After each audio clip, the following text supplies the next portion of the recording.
تعلیم انسان کو بولنا تو سکھا دیتی ہے مگر کب کہاں اور کیا بولنا ہے یہ نہیں سکھاتی.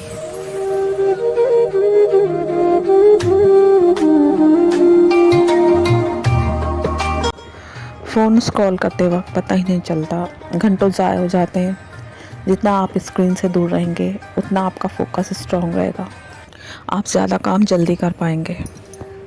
اور دوسری بہت اہم بات، آپ اپنا گھر کا کام کرتے وقت اللہ کا ذکر کرنے کی عادت بنا لیں.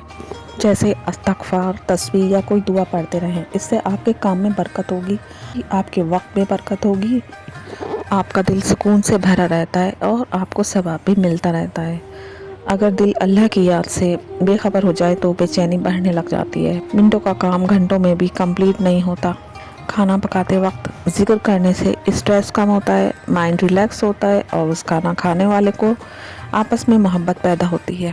سونے سے پہلے بھی ذکر کر کے سویا کریں، بہت اچھی نیند آئے گی اور صبح اٹھنا فجر کے لیے اور بھی آسان ہو جائے گا.